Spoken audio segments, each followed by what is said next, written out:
Welcome to this introduction to the psychological professions, brought to you by the East of England Psychological Professions Network. I'm Maggie Rosario, Chair of the East of England Psychological Professions Network.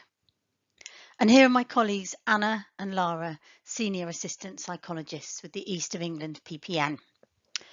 In this presentation, we'll introduce you to the career paths into the psychological professions and where you can go to find out more information. A key resource alongside this presentation is the PPN Career Map, which you can find on our national PPN website at www.ppn.nhs.uk.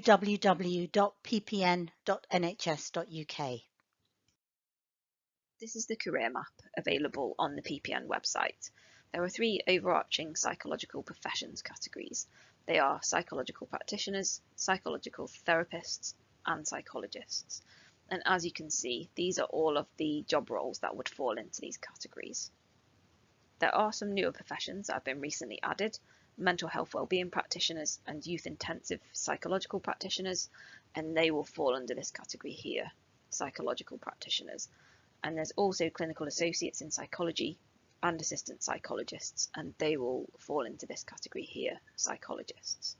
We are in the process of creating a new career map to accommodate the newer professions, and we'll update the website as soon as this is available. So do keep checking back to see if the career map's been updated. We recognise that it can be confusing and overwhelming when you're faced with such a variety of options, particularly at the very early point in your journey into the psychological professions.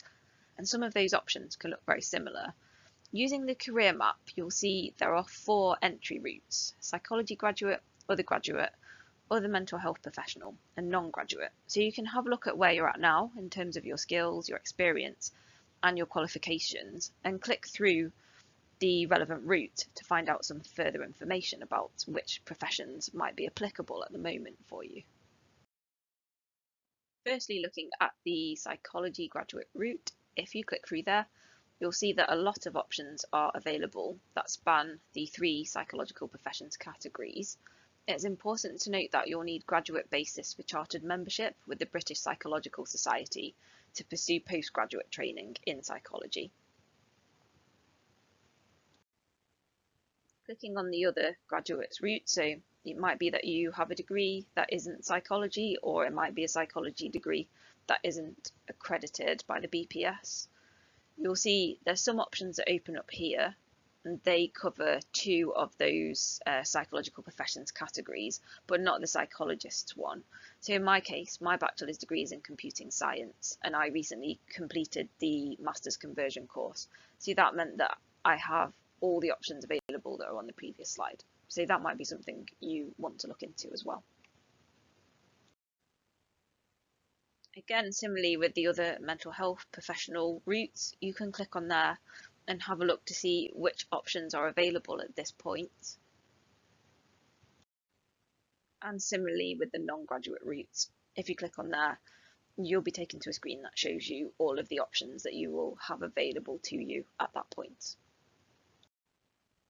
You can click on the option that you're interested in and read the article, and this will give you a lot of detail around training, entry requirements, salary expectations, future career options, registering or accrediting body, professional organisation, and useful links for that particular profession.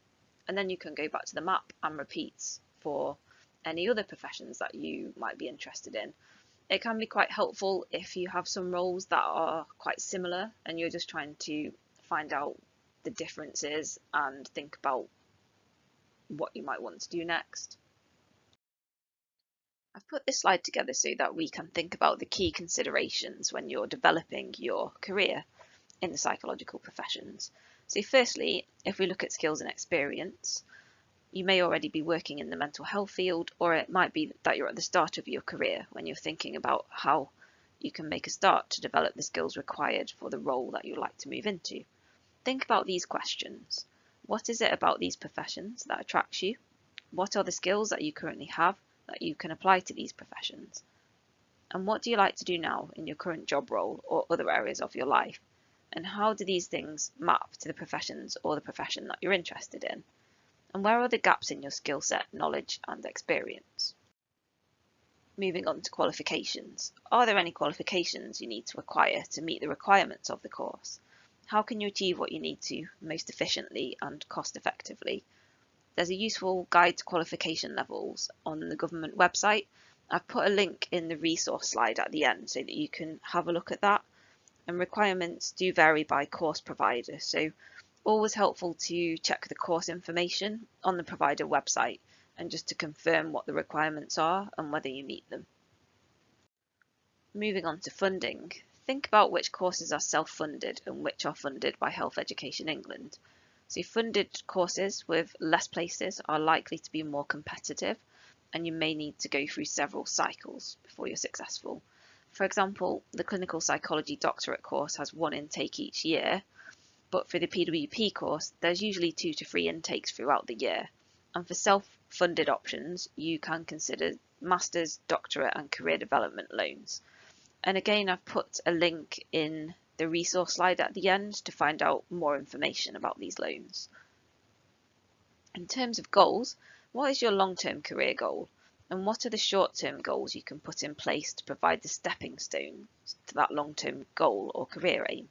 Think about the goals you have in other areas of your life and how do they tie in with those career aims? And what are the timescales for your goals? Are there some more skills and experiences to gain before making your application? And is there something you need to do specifically before you can decide between several different options? Considering timescales, how long will the training last and how will this fit around your existing commitments? For example, courses like counselling can be done part-time, often during the evenings over 2 years for the diploma course. However, if we think about the PWP course, usually that's a full-time combination of days spent in work with clients and some days at university. Then where are the courses located? What is the cost of travel, resources and any additional expenses? And think about the way that you want to work. Do you want to work fully remote, hybrid or face-to-face? Research the course provider and the role to find out about these areas. And finally, but very importantly, work-life balance. How will the role in the training impact on your life?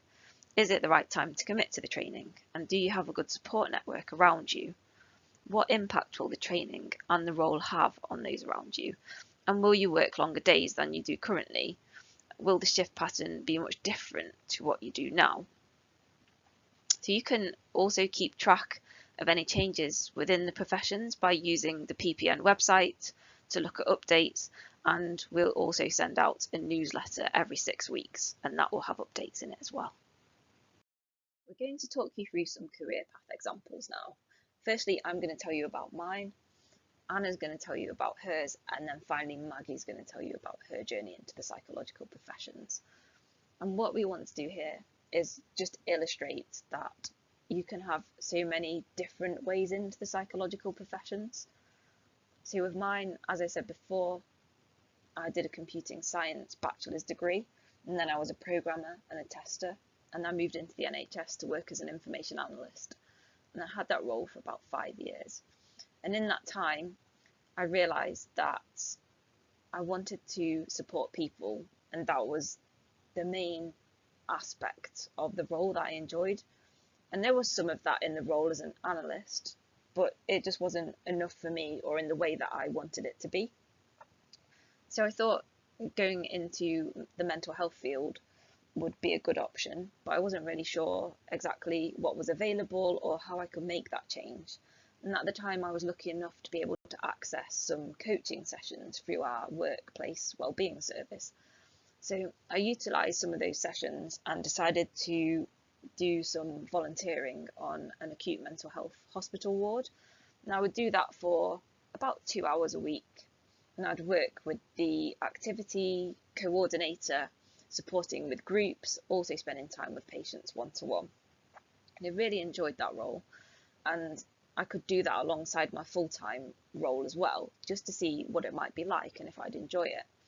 So because I did enjoy it so much, I decided to work on the bank. So I was on the bank as a support worker part-time and also dropped some hours in my main role as an analyst to be able to do that. And then after I worked on the bank as a support worker for, I think it might have been about a year or so, I decided that I would do mental health nursing because that seemed to fit quite well, and it was still quite a broad remit. So I started that course and really enjoyed my placements in the community the most. Got some really good experience, so I was able to administer medication, work in such a wide variety of settings, and really develop quite a few of my skills. After 2 years, I decided to take a year out because I was really not sure that mental health nursing was going to be for me. I imagined that after I graduated, I would work on a ward, and it wasn't really what I wanted.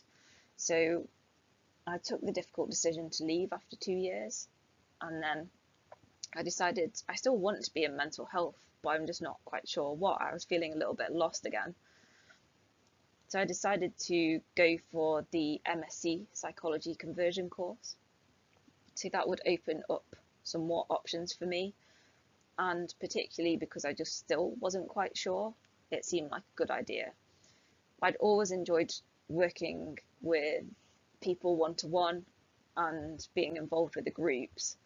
And I actually had looked into the PWP course, and I saw a job that was for a psychological wellbeing support worker. So not a fully qualified PWP, but I was able to support with computerized CBT interventions.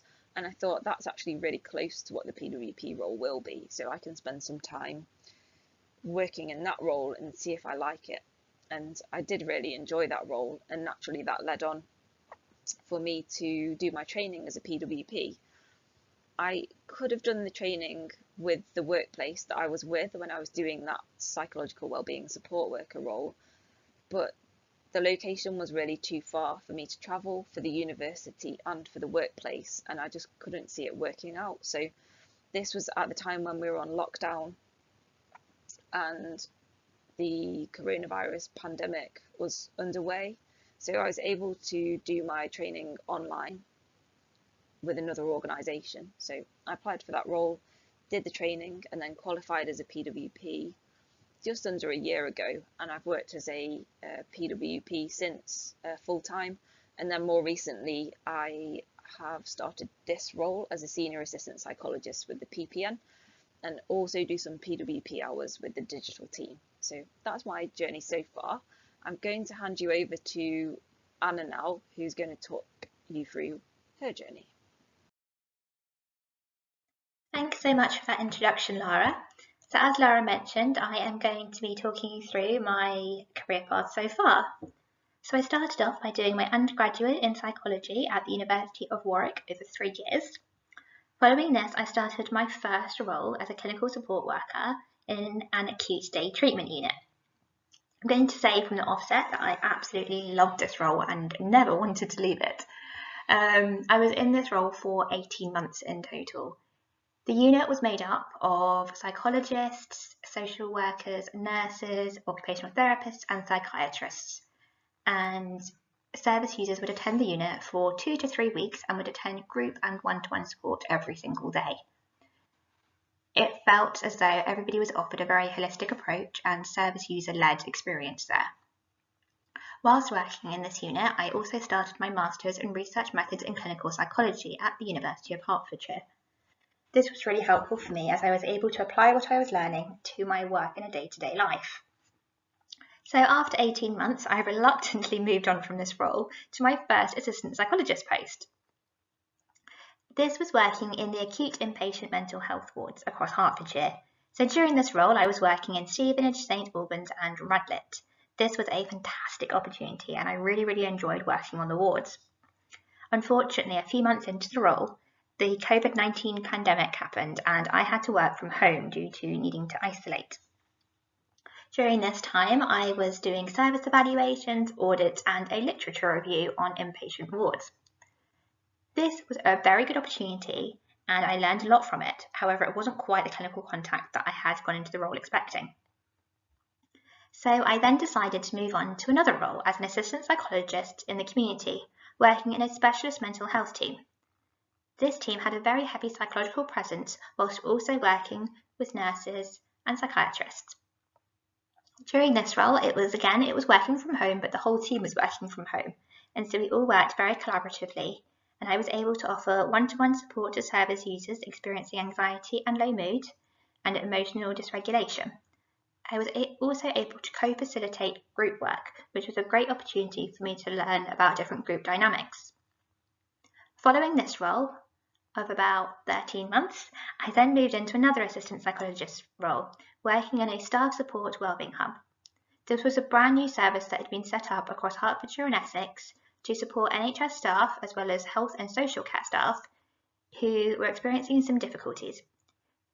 In this role, we were able to offer one-to-one support as well as group work and signpost to other services that may be able to support the staff better. This was a really fantastic team to be a part of. I then moved on to my current role as a senior assistant psychologist working in the East of England PPN. I'm absolutely loving this team with such a fantastic people such as Laura and Maggie. The role I'm doing is currently split, so I spend half my time working in the East of England PPN, and the other half is set to be working within the psychological therapies for severe mental health problems. This is a brand new service which is getting set up in mid-Essex. In the meantime, whilst we're waiting for that one to be up and running, I am also supporting with the IAPT digital team, as is Lara. So I hope that gives you a good, quick knowledge of my career path and how Lara and I have ended up in the same roles but with very different career paths. I'm now going to pass over to Maggie, who is going to tell you about her career path. Thank you, Anna and Lara, for sharing your career journey so thoughtfully and openly. I've realised now that my slide will take much longer to talk through than either of yours, but here goes. My journey started over 30 years ago with a degree in psychology at Queen's University Belfast. Even though I'd chosen to resit my A-levels, I still didn't get the grades I needed to do the subject I wanted, which was marine biology. So when the opportunity of a psychology degree in Belfast presented itself, I decided to take it. Now, looking back, I couldn't have been more glad that I did, or that my A-levels didn't go quite to plan. After my degree, I worked for a year as a support worker in a therapeutic community outside Bristol for adults with learning disabilities and mental health problems. This experience introduced me to non-NHS care provision and the charitable sector. After this, I worked as a nanny caring for 3 children between the ages of 8 and 16. It was pretty full on, and I learned a lot about different stages of development through childhood and adolescence, as well as building my own skills in working with young people and being patient. Then after about a year, I acquired my first assistant psychologist post in a medium secure unit for adults with learning disabilities and a forensic history. This was just outside Diss in Norfolk. I was introduced to behavioural interventions and developed some critical skills in teamwork. Working together under pressure was absolutely essential. I honed my report writing skills and learnt about Mental Health Act legislation and detention orders. It was during this time that I decided to pursue an MSc in clinical neuroscience in London. I lasted just a few days before realising that this course was definitely not for me. Luckily, I was welcomed back to my assistant post with open arms. My next role was my first within the NHS. As an assistant psychologist in a newly established multidisciplinary team, we provided intensive support to a small caseload of adults with learning disabilities. The team was based in Ipswich, but we spent a lot of time travelling to work with people in their own homes, day centres or training facilities. I certainly learnt a lot about the role of psychologists and how they fitted in with the work of other professions. I was really fortunate. This psychology department had such faith in me that they sponsored my clinical psychology training at the Institute of Psychiatry in London, back where I had started my ill-fated neuroscience course some time earlier. Their support really cemented my commitment to our region and directly was responsible for me being where I am today. I loved my training placements and had some fantastic supervisors and clients. My passion for cognitive behaviour therapy was born. When I qualified, I worked in primary and secondary care mental health in Hammersmith and Fulham. Working in this great team of psychologists, I started to really develop my CBT skills, an experience that was complemented by a postgraduate diploma in CBT with Royal Holloway. When the Improving Access to Psychological Therapies programme came along, I was working in Lambeth. This national programme aimed to increase access to evidence-based psychological therapies for people with anxiety and depression. A small team suddenly mushroomed as the IAP programme took off. I was lucky enough to be given a team to lead. This was a really exciting time. Lots of training available and lots of trainees around to develop and enthuse with the power of good quality therapy. We could see that we were really making a difference to people's lives, and the team was going from strength to strength. I was really starting to develop my leadership skills and to understand more about strategic working in the NHS, about how services work, how they fit together within a trust, and about commissioning arrangements and funding. There was lots to learn. After Hammersmith Talking Therapies, I was invited to take over the leadership of Croydon IAP services and then, after a couple of years, the lead for Lewisham IAPT. During this time, I completed an MSc in Healthcare Leadership with the NHS Leadership Academy. This was a great opportunity to understand the bigger picture, how to use my leadership skills and the theory that sits behind this to influence the wider healthcare system. I was often thinking about the East of England and how I could get back to the community that was so pivotal in launching my career. It felt really important to be able to give back. In 2015, 18 years after leaving my assistant psychologist job in Ipswich to train, I returned to the East of England as clinical lead for our Hertfordshire Partnership's primary care psychological therapy services in Essex. Shortly after, I started working at the University of East Anglia alongside my clinical leadership role as a lecturer on the high-intensity CBT training where I still am today. And finally, in April 2020, we launched the Psychological Professions Network in the East of England, with me as the regional chair. The purpose of the Psychological Professions Network is to bring a unified voice to all of the psychological professions so that we can work together with one voice, and also to help Health Education England implement the workforce plan for the psychological professions. So that's my journey. It's not always been straightforward, and there have been a number of false starts and bends in the road. Looking back, I can see that I've been incredibly lucky, but also that I've frequently said yes to any opportunities that have come my way, and through this, further opportunities have followed.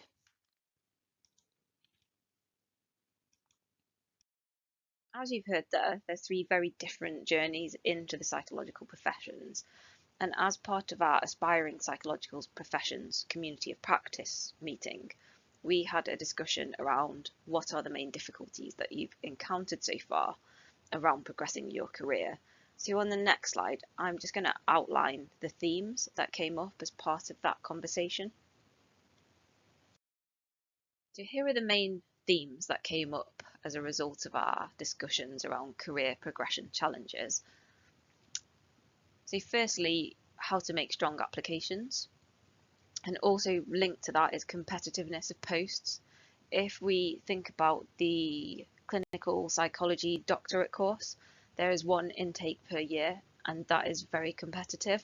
So it makes sense that if you can have some guidance on how to make those strong applications, that it will hopefully avoid you having to keep going through multiple cycles of applications.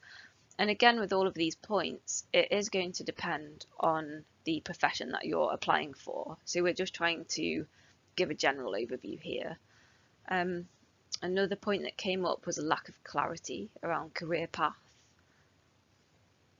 So in this presentation, I've given a brief overview of how to use the career map, and we've had a look at some of those professions through that. you've also seen how much detail you can access. If you weren't aware of these resources that you can look at, it would be really challenging to think about how to progress your career, or if you're just at the beginning of your career and trying to think about what are the different options and how are they different. And there's also difficulties understanding funding options available. As I mentioned before, some courses are funded, others self-funded, and there can be slight differences as well in terms of the criteria for those funded courses and self-funded courses. So that is definitely quite a challenging area. Also experience levels, and what came up was sometimes it's not knowing exactly what kind of experience is needed, and then sometimes with certain roles people can think that they might have too much experience for a role, and then other times there might not be enough, and it can also be challenging to think about how do I get that experience that I'm lacking. Also, something came up around trainee roles in IAPT. So in IAPT there are quite a few different trainee roles available, and the criteria for those may vary slightly, and it's about understanding how they differ and having a resource, like I said before, using that career map to be able to just look into those details in a really clear way will be helpful. And then lack of information about study patterns. So that can be how many days will you be in university, how long for, how long does the course last overall, and when are the holidays for university, and how much of your time will be spent in the workplace. That's not always easy to access, and it can differ by course provider as well.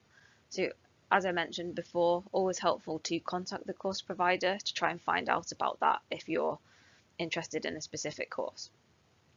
And then something else was put in our conversations around duration of volunteer roles. Difficulty knowing how long you need to volunteer for before that is substantial experience, and that again can depend on the role, and it might depend also on the nature of the work as well. And lastly, having access to stable and secure work opportunities.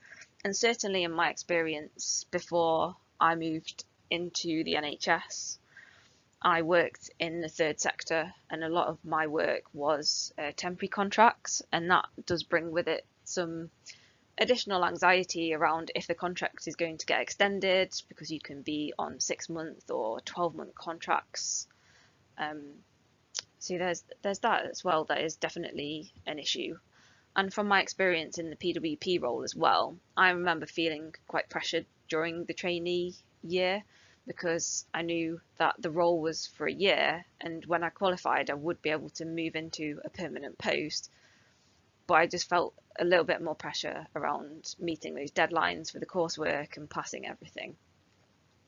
So quite a range of different issues came up through our conversations, and some of those you can find the answers to using the PPN website and the career map and looking at those professions in more detail, but others may be more dependent on an area, a course provider, and an employer.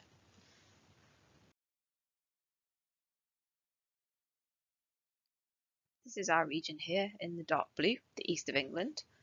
The region contains 8 universities as well as upwards of 20 NHS providers. We estimate that there are approximately 1,400 psychological professions trainee places annually in our region. If you want to find out some more information about the area, you can go to the link at the bottom, which will take you to the Health Education England website, and I've also linked into this in the resource slides at the end as well. We're coming to the end of the presentation now, so I'm just going to summarise all of the key points that we've spoken about. So firstly, we had a look at the career map, and we had an overview of how to click through to further details about any roles that you might be interested in, and looked at how those roles are structured into those 3 overarching professions. And then we looked at those key considerations when we're developing our careers or just starting out in the psychological professions, and we considered things like skills and experience, funding for courses, and work-life balance. And then we talked about our own journeys into the professions, and we saw how very different those have been. And we discussed those common difficulties that we've all experienced whilst trying to develop our careers. Then I showed you some information about the East of England region specifically and signposted you to the Health Education England's website to look at further information around our area and what's available. And finally, we spoke about resources. So after this slide, I've made a list of helpful website links that you can access for further information, which I'm just going to show you now. So I've put together this slide with all of the links that you'll need based on what I've said here. So you have links for funding, the Health Education England area information, the PPN careers map, and some specific PPN East of England links as well. And there's also some video resources that you can access, and then a link to the qualification levels as well. Thank you for accessing our presentation, Introduction to the Psychological Professions. You can sign up to the Psychological Professions Network using the link at the bottom of the slide here if you have not already done so.